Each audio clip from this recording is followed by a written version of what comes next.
What's up, party people? My name is Sunny Ray. This is the Sunny Ray Show. We're back yet again. Today's gonna be a wild day. I've got a whole bunch of really interesting back-to-back interviews lined up.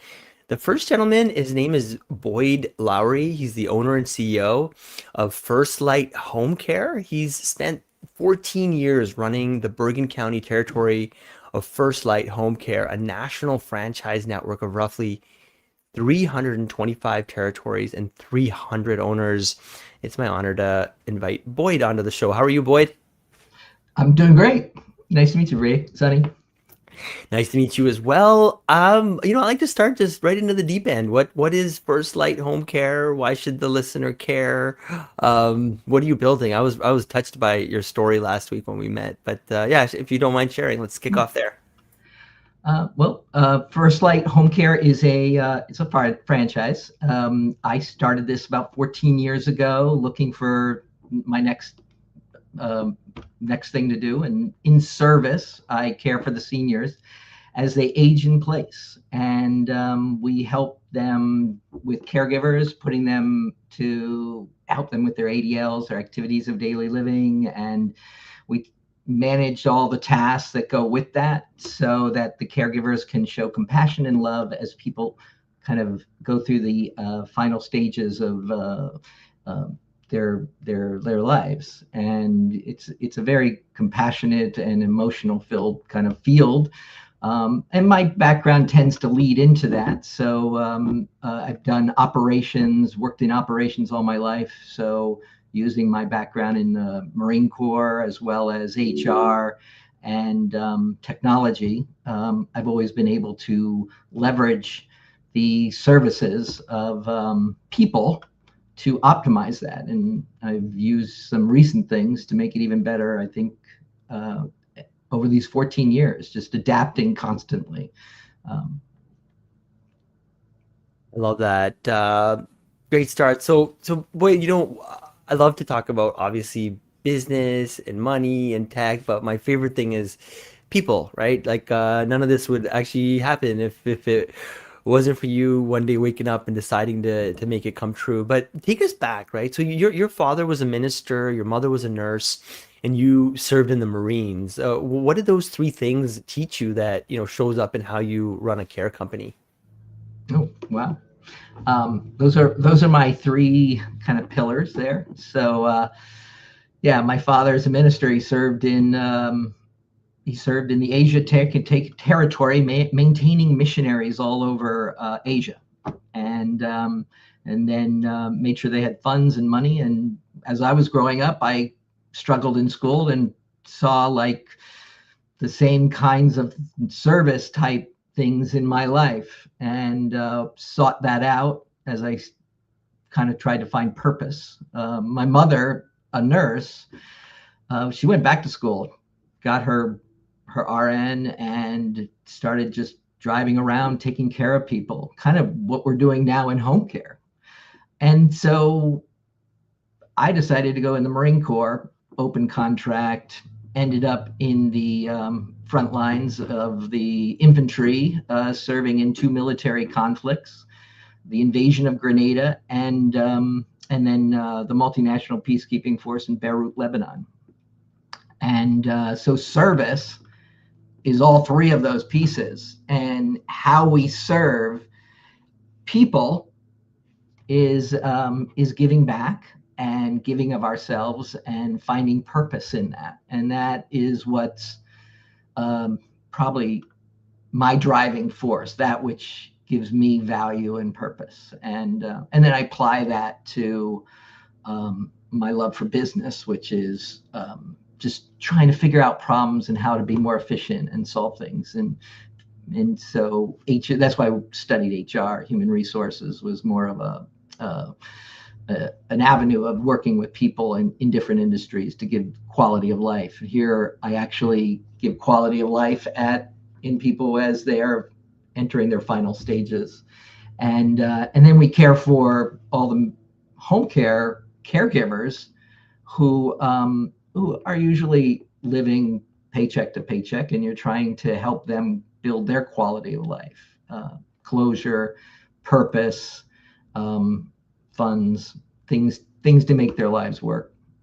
And the last pillar, of course, is brain health, education, brain awareness, and that's another piece that we incorporate in our style of care, which is because dementia is one of the fastest growing areas of care. There's a need for education in that field, and we do quite a bit of that with different things I've done over the 14 years, running a senior center as well as part of my home care business. Fascinating. And Bauda, but Boyd, you have worked across operations, management, and service work, right, in several industries. What made home care the one you stayed in for 14 years? Ah, yeah. Well, well, I used to say that I'd last about 4 years at any job.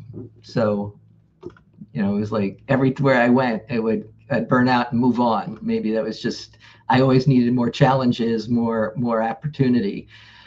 The thing about home care is that it pretty much changes about every 6 months. Your competition, your compliance, your caregivers, your needs, they shift constantly. And uh, you know, a competitor may come in, take all your resources of caregivers, pay them more money, they leave you for a short time, and then you're like trying to figure out how to scramble. You might have a compliance law that comes from the New Jersey's very compliant, a regulated state, just messes up all our planning and stuff like that, adds to our labor and oversight, and we have to focus staff on that.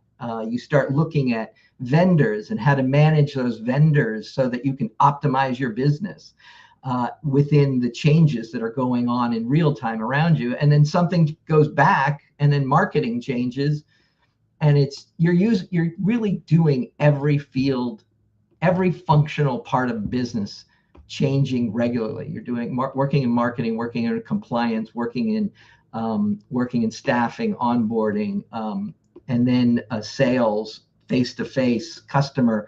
I work on writing stories and building those for hyper-local marketing. I do things like this with talking to people so that I can share what our mission is and what the purpose is in order to build awareness. So you do everything in this business. So I haven't had to change careers. I'm right here.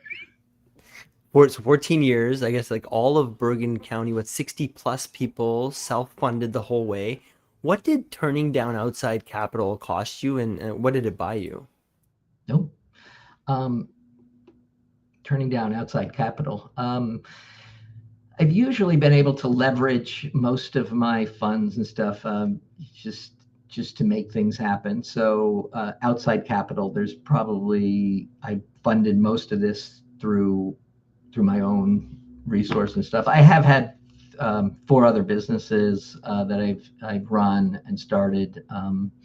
So I've been able to build that up and create access within my resources in order to grow and manage, because like during the ups and downs, it is difficult. So you do have to create a cushion. Sometimes you have to give up salary and manage your resources accordingly. But managing your funds and your resources is always a ongoing challenge in business as well. Another functional area of business. So.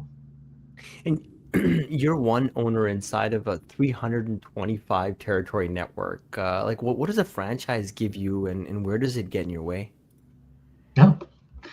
Uh, what does it give you? It gives you a template, a model in which to run a business that's already has a proven record. So I didn't want to invent a business. I already did that. I wanted to run a business, and I wanted to work with people and find ways of supporting a community. So I saw the franchise as an optimal solution for that. And they have accomplished that. We have the national alliances, we have groups, we have new owners that come in, we have a community that we have conferences, we gather, we talk about ways of optimizing things. And so like you're talking to other people about solutions like AI coming into the industry and changing everything again. and you're trying to say, okay, so how am I going to make this work? And somebody will say, well, I tried this, I tried that, and now you have a community of people experimenting with different fields, but you also have the franchise leveraging those things and helping us those. The hard part is sometimes they regulate certain parts of the businesses that grow the best. One is the website is always my Achilles heel. They want to control that because we all have one main domain, and that domain is controlled by their resources, and usually that's your biggest marketing tool.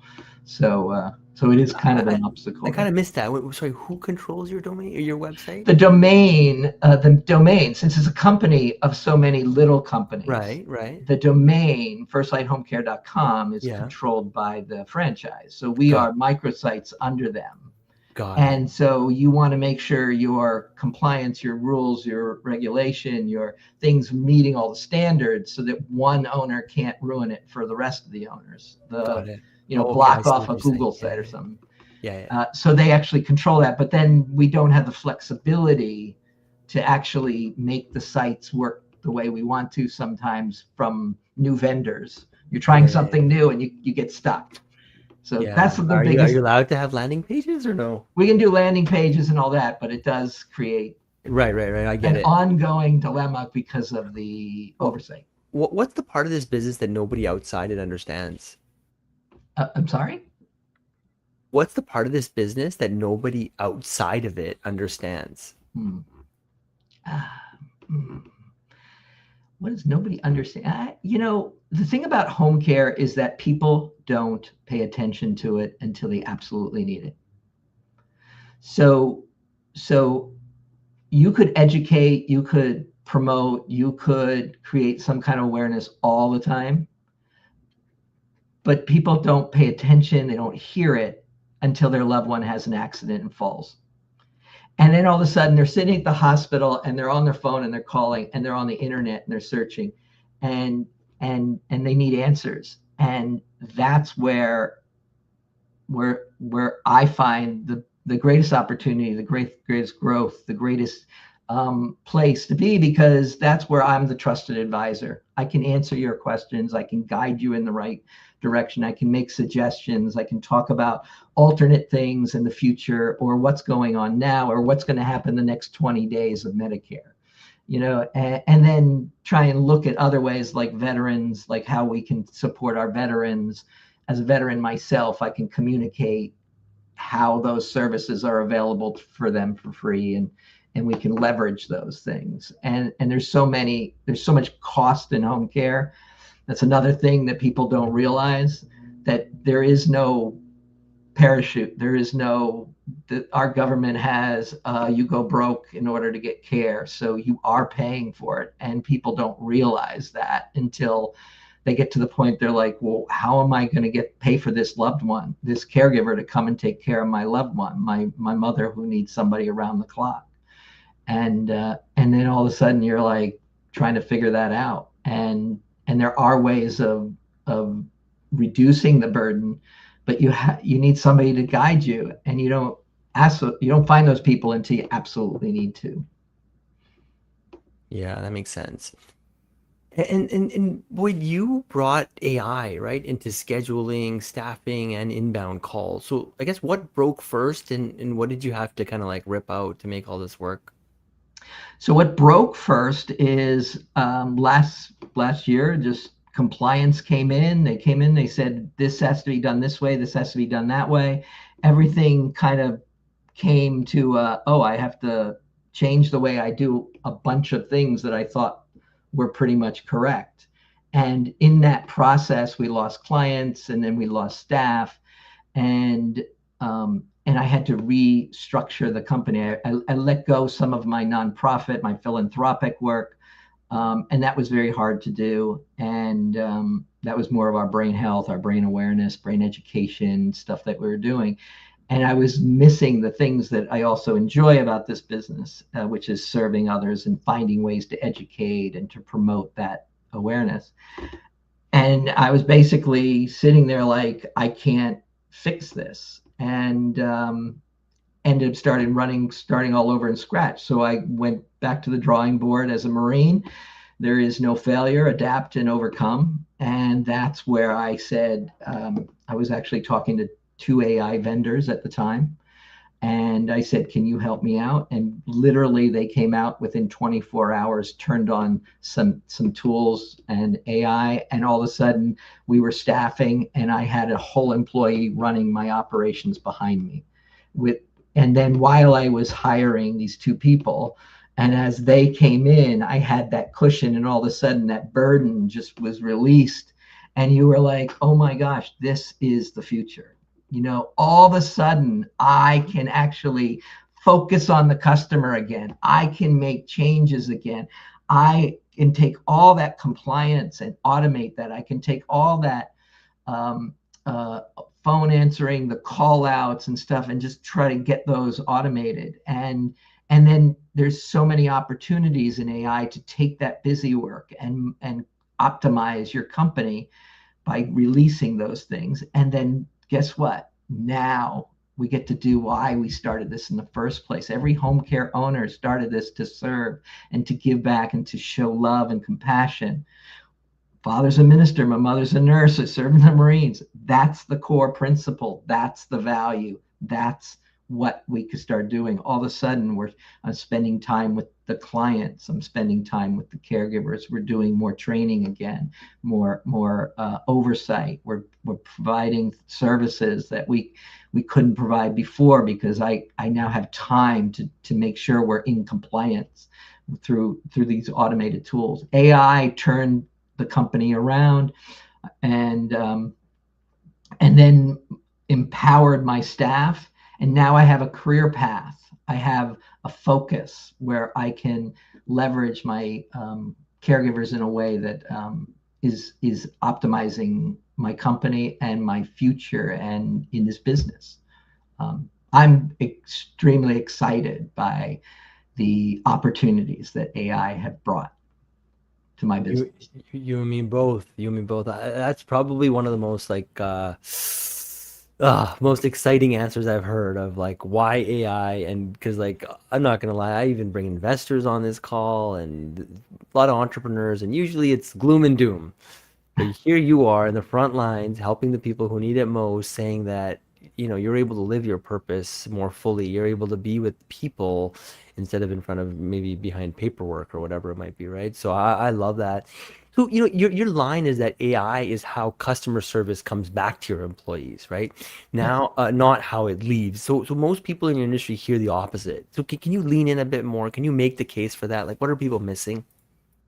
Oh, well, when you think about the functional businesses of a business, you're thinking about your HR, you're thinking about your legal compliance, your scheduling, your staffing, your recruiting. You're thinking about all those tasks that have to be done. The phone has to be answered, and people have to be made aware of. All those things um, are just creating more and more busy work, and it's taking away from the passion. And so now we're looking at ways of advancing that. And as somebody that always is looking for ways of giving back or serving, this is giving me that tool. Operationally, I think is where my passion is over the years. So I mean, I traveled the world fixing industrial printers.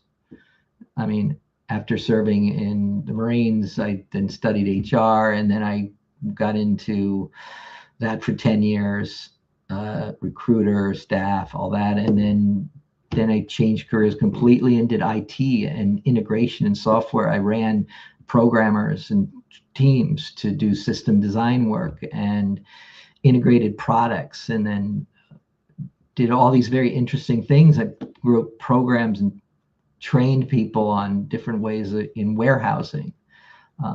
Then started a whole business. I mean, this is like giving us the tools back that I used to sit on the phone and in a warehouse on the top of miles of conveyor fixing a scanner. And by calling the help desk, you don't do that anymore. Now you go on YouTube and you look it up, and which is still there, but it's the next thing is going to be AI. AI is going. You're sitting there on ChatGPT and these other tools, and you're asking them how to solve this problem. They're guiding you in the direction, but then you have to do the extra work, and now all of a sudden you're efficient again. You're. I mean, this is evolution. This is why in the business world, why being an entrepreneur is so exciting, because you're really you're figuring things out, but then solving problems and seeing paths that nobody else saw. And that's where I get my passion. That's where I get my drive. So, then going back and reverting back from this sterile warehousing IT, which is hands-on stuff, back to people and everything like that. I got back to what I originally wanted to do, which was serving people. And so I believe that the next thing is that these agentic AI and tools are going to grow more, and we're going to have another workforce. I mean, this is actually written up by one of the owners of the AI vendor. He talks about a new workforce, and that new workforce is going to be that AI agentic AIs and these virtual assistants and stuff like that to empower us to do more with less, and that's going to make our industries, our companies, more customers focused. It's going to be a whiplash effect where we're going to come back to actually serving people, because all this oversight and busy work and compliance and protection is going to be somehow become somehow reined in somehow. That's probably a little too out there, but I like it. I'm picking up what you're putting down. Boyd, home care is a decision that families make in a crisis, right? After an accident, never usually before it. How do you get on their radar while everything is still fine? So I usually talk about my 3 avatars, which is beginning of care, which is, just getting started, 12 hours. Somebody says, hey, my mother's forgetting things, or my father was wandering, and or lost their keys and couldn't find their car, and all of a sudden they say, well, what do we do? You want to kind of start at that entry level, get them aware of what home care is, and then start educating. And as an educator, that's the primary piece. The next stage, of course, something traumatic happens. That's the fall or whatever. There's an accident or whatever, and now they need 12 hours of care all night long, but they'll try and get them back to independence, which is what Medicare is. And then the worst case scenario is just a live-in. But some people have funds and money, and they can pay for the live-in, and really, from a dementia standpoint, that's your best solution. So those are your 3 stages. So, and to start care in the beginning stage and to work through all 3 stages, educating that piece and finding ways of getting people to see that they will at some point need to help their loved one in one of those stages to get, and wherever they start will give them beginning. So we'll give this opportunity of care. So how do we educate that?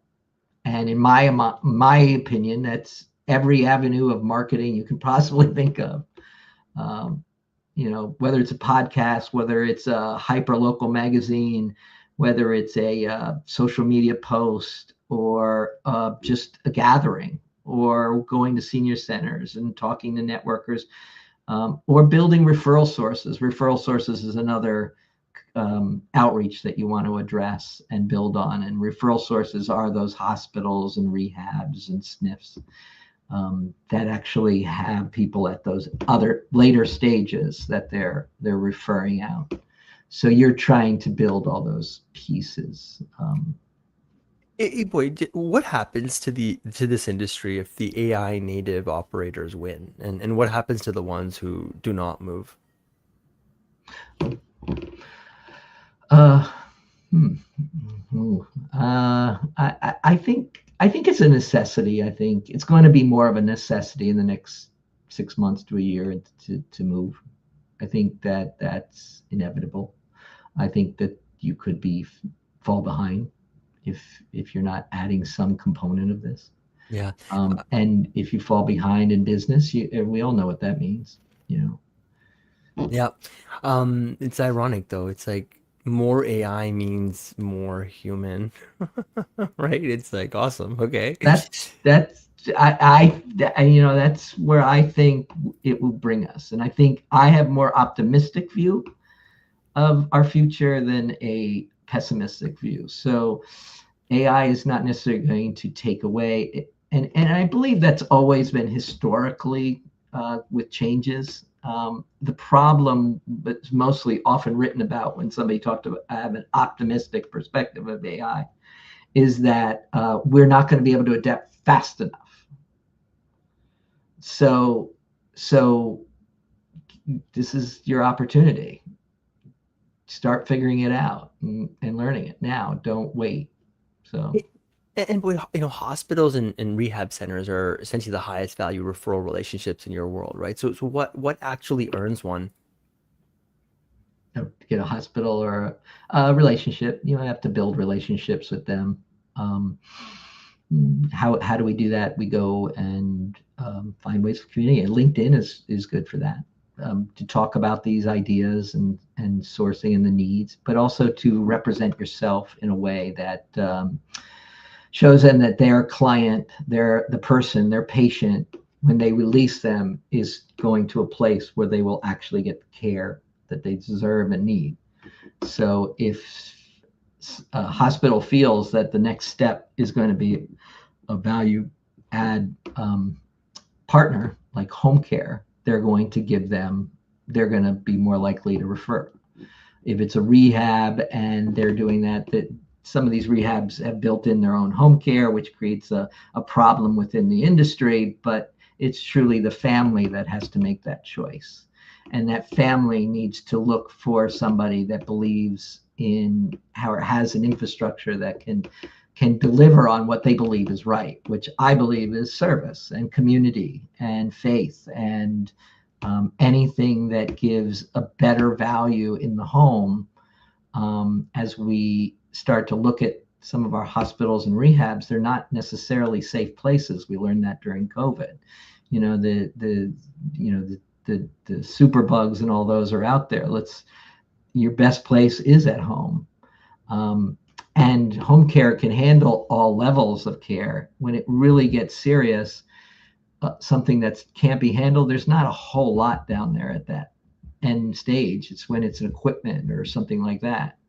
And if somebody's used their oxygen at the highest level for 6 months too long, and now they can only be on a ventilator in a hospital, that's because there wasn't a caregiver sitting there saying, don't turn it up over this level. The doctor said, don't do that. It's like, you can do all these things, but you need oversight, you need awareness, you need services, you need partners. And that partner, what I would say, is FirstLight Home Care. And Cool. Well, boy, help me land the plane. What are you building towards that you have not said out loud yet? Is there anything that you're cooking up that's coming in the future or I want to do more speaking. nice. So I'm looking into speaking engagements, things like that. I'm looking for other opportunities. My company's growing well. I've got a great staff. We're going to land that, grow that. I have this vision, which I've explained. So we're flying high right now. So let's keep it going. Well, I love it, man. This has been one of my favorite interviews this week. So thank you so much, boy. I really appreciate it. Where do people learn more about you? I think LinkedIn is where you do a little bit of writing, Uh, but where else? And maybe share the website. And LinkedIn, you I'll, can go to our microsite, firstlighthomecare.com, put in the zip code for Glen Rock or Bergen County. If you live in this area, right outside of Manhattan, New York, you can find us online, Facebook, Instagram, LinkedIn, Threads, whatever, all those social medias that we can post, YouTube. Look for my articles, my blog, my blog through the website, and my Glen Rock Living, all those things. Anything I can get out there to build awareness, I'm here. love it. Well, thank you so much, Boy, for sharing. And yeah, this is a really important work that you're doing. So I'm grateful that people like you are out there and your story is beautiful. So thank you so much. Thank you all for tuning in and stay tuned. I've got another interview coming up in about 5 minutes. Cheers. Thank you, Sonny. Hey, Boyd, hang out for 1 minute. I'll bring the stream to